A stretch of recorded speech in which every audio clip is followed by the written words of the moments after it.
مسجد کے امام کے ساتھ نا اتفاقی ہو گئی، اس کو خارج کر کے اس کو مسجد سے نکال دیں گے. یہ کوئی بات ہوئی؟ یہ کوئی طریقہ؟ مسجد کے امام سے تھوڑا سا اختلاف ہو گیا، بس امام صاحب تھے تھارا دوسرا دیکھ لو. ارے اختلاف کہاں نہیں ہوتا ہے، کہاں اختلاف نہیں ہوتا، کہاں پہ دو رائے نہیں ہوتی ہے. آپ کا بیٹا بھی تو آپ سے اختلاف کرتا ہے، کبھی اس کو بھی تو گھر سے نکالو. آپ کا بیٹا بھی تو آپ سے جھگڑا کرتا ہے، اس کو بھی تو کبھی گھر سے نکالو. آپ کا بیٹا بھی تو آپ کے سامنے خونخوار درندے بھیڑیے کی طرح نظر پھاڑ کر کے نظر گاڑ کر کے دیکھتا ہے، کبھی اس کو بھی تو اپنے گھر سے نکالو.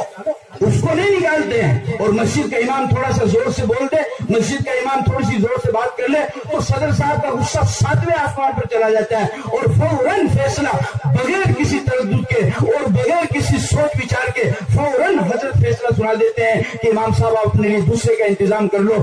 یاد رکھو، ایک امام کو مسجد سے بغیر عذر شرعی کے نکالنا پیغمبر کو اس کے شہر سے نکالنے کے برابر گناہ ہے. ایک مدرسے کے خلاف بولنا پیغمبر کے صفہ کے خلاف بولنے کے برابر. کیوں؟ اس وجہ سے کہ ان العلماء ورثۃ الانبیاء وان الانبیاء لم یورثوا دینارا ولا درہما. جو وارث کا حکم ہوتا ہے وہی مورث کا حکم ہوتا ہے، جو مورث کا حکم ہوتا ہے وہی وارث کا حکم ہوتا ہے. چونکہ علماء، مسجد کے امام، مدرسے میں پڑھانے والے، مسجد میں نماز پڑھانے والے، مکتب میں پڑھانے والے، یہ نبیوں کے وارث ہے. لہذا اگر کوئی ان کو پریشان کرتا ہے تو وہ نبیوں کو پریشان کرنے کے برابر. آج تم اس بات پر تو روتے ہو کہ جی ابو جہل نے پتھر مارا اور محل نبی کا کان پر لا گیا اور بدن پر لا گیا اور آیا ہو گیا اور بیاں ہو گیا. میں اگر ہوتا تو میں تو ابو جہل کے اس سے کر دیتا اور میں میرے نبی کے سامنے آ جاتا. اتنا دکھ ہے. اور اپنے مدرسے کے عالم کو، مدرس کو، مسجد کے امام کو جب زور سے بولتے ہو، جب اس کو ڈانٹتے ہو، جب اس کو گالی دیتے ہو، اسی کے پیچھے نماز پڑھ کر کے اسی کی برائی کرتے ہو، تو کیا یہ پیغمبر کے خلاف بولنے کے برابر نہیں ہے؟ کیا یہ پیغمبر کے خلاف بولنے کے برابر نہیں ہے؟ مسجد کے امام نے تمہارا کیا بگاڑا ہے؟ میں تو بلکہ یہ بات کہہ دینا چاہتا ہوں علماء کی موجودگی میں کہ جتنی، اور میری اس بات کو یاد رکھنا اور زندگی میں اس کا تجربہ کرنا، جتنی پیار سے مسجد کا امام آپ سے بات کرتا ہے، آپ کی سگی اولاد بھی اتنے ادب سے آپ سے بات نہیں کرے گی. آپ کی سگی اولاد بھی اتنی تمیز سے بات نہیں کرے گی. میری اس بات کو لکھ کر لے جاؤ اور تجربہ کر لینا. اور ایک امام، اس کے دل کے اندر آپ کا کتنا درد ہوتا ہے اور آپ اس کے ساتھ میں کیا معاملہ کرتے ہیں. خنجر چلے کسی پہ تڑپتے ہیں ہم امیر، خنجر چلے کسی پہ تڑپتے ہیں ہم امیر. سارے جہاں کا درد ہمارے جگر کے اندر ہے. ایک امام کو پوری بستی کی فکر ہوتی ہے. آپ کے گھر میں آپ کے رشتہ داروں میں سے کوئی بیمار ہو جائے، یہ امام ہاتھ اٹھاتا ہے اور ہاتھ اٹھا کر کے کہتا ہے کہ اللہ فلاں مفتی صاحب بیمار ہو گئے، یا اللہ تو اس کو شفا دے دے. امام تمہارے بیمار کے لیے دعا کر رہا ہے اور تم اس کو تنگ کر رہے ہو. کسی کا انتقال ہو جائے تو یہ ہاتھ اٹھا کر کے کہتا ہے کہ یا اللہ تو اس کی مغفرت کر دے، یا اللہ تو اس کو جنت کے اندر پہنچا دے. مجھے بتاؤ کس موقع پر امام نے تمہارے ساتھ میں غداری کی ہے، یا کس موقع پر امام نے تمہارے ساتھ دھوکہ دھڑی کی ہے، یا کس موقع پر امام نے تمہارے ساتھ بے وفائی کی ہے، یا کس موقع پر امام نے تمہارے ساتھ بے توجہی اور دو روٹی کا معاملہ کیا ہے. امام تو ہر وقت ایک مستور، چوکنے مستور کی طرح تمہارے کام کے لیے موجود رہتا ہے. تم کسی بھی وقت کسی بھی کام کے لیے اسے بلاؤ، وہ ہر وقت حاضر رہتا ہے، ہر وقت وہ موجود رہتا ہے. لیکن ہماری قوم اس کے ساتھ میں کیا معاملہ کرتی ہے؟ بس اللہ ہی رحم کرے. یاد رکھو، اگر کسی امام کے دل کو آپ نے دکھایا اور کسی عالم کے دل کو آپ نے دکھایا تو مغفرت کی امید آپ نہ رکھنا، بڑے گھاٹے کے اندر آپ جا رہے ہیں. کسی امام کا دل دکھانا، کسی عالم کا دل دکھانا، یہ نبی کے دل دکھانے کے برابر ہے. اس بات کو اچھی طرح سے سمجھ لو، اس بات کو اچھی طریقے سے یاد رکھو. اور کتنی کڑی نظر لوگ مسجد کے امام کے اوپر رکھتے ہیں. یہ جو آپ مسجد کے امام کے اوپر اتنی سختی کر رہے ہیں، اس پہ امام کا کچھ فرق نہیں پڑے گا اور اس سے علماء کا بھی کچھ فرق نہیں پڑے گا. اس سے فرق پڑے گا تو آپ پر اور آپ کی نسل پر اس سے فرق پڑے گا. علماء کا کیا فرق پڑے گا؟ امام کو تو آتی ہے جنازے کی نماز، اس کا باپ مرے گا وہ تو کہہ دے گا اللہم اغفر لحینا ومیتنا وشاہدنا وغائبنا الی آخری. جب اس کے کسی مرحوم کا انتقال ہو تو کر لے گا اس کے لیے دعا، اس کو تو سورہ اخلاص پڑھ کر کے ایصال ثواب کرنا وہ کر دے گا، وہ تو پورا قرآن پڑھ کر کے ایصال ثواب کر دے گا. لیکن میں آپ کو یہ کہہ دینا چاہتا ہوں کہ اگر تمہارا یہی رویہ اپنی مسجدوں کے امام کے ساتھ میں رہا تو یاد رکھو پھر اچھا امام آپ کو ملنے والا نہیں ہے، اور اس طریقے سے مسجد سے اچھے امام وہ خالی ہوتے جائیں گے.